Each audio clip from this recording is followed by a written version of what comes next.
अस्सलामु अलैकुम दोस्तों, कैसे हो आप सब। उम्मीद है कि सब खैरियत से होंगे। अल्लाह आप लोगों को ऐसे ही खुश रखे।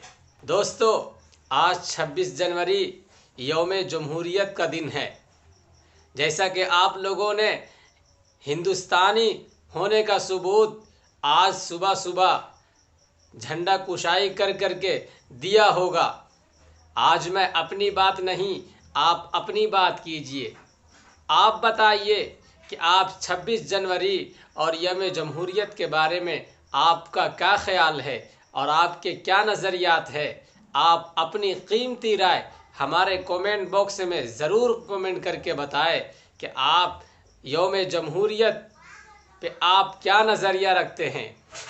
अरे वो मुसलमान जिसने हिंदुस्तान की सरज़मीन को अपने खूनो जिगर से सींचा था और अपनी जान की परवाह किए बगैर अंग्रेज़ों के दांत हमेशा खट्टा करते रहे। वो मुसलमान जिसने 1847 ईस्वी में अपनी जान की बाजी लगाकर इस प्यारे मुल्क भारत को अंग्रेज़ों से आज़ाद कराया था।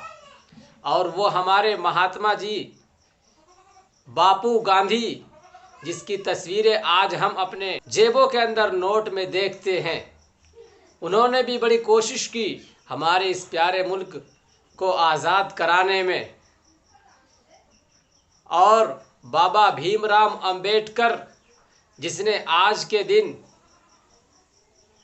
संविधान को नाफिज किया और कानून को बनाया, लेकिन आज उन सारे शहीदों की और सारे शुहदा की जो हिंदुस्तान की आज़ादी के लिए अपना खून बहाया और अपने तन मन धन लुटा दिया, लेकिन आज उन सारी शहीदों की बुराई बयान किए जाते हैं और उनका मजाक उड़ाया जाता है और कहा जाता है कि देश तो आज़ाद हुआ है 2014 को, और ना जाने कैसे कैसे अल्फाज हमारे शहीदों के बारे में कहा जाता है। हिंदुस्तान के आज़ाद करने में सबसे बड़ा जिसका रोल रहा है वो उलमाए किराम का रोल है।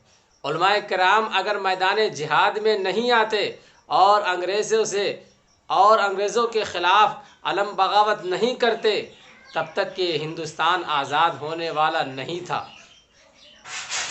खैर, मैं आज अपनी बात नहीं कहूँगा।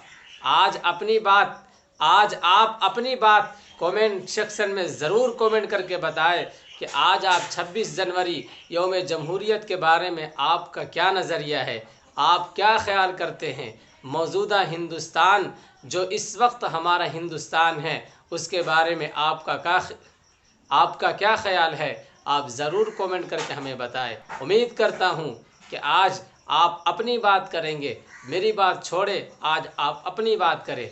अस्सलामु अलैकुम व रहमतुल्लाहि व बरकातुहू।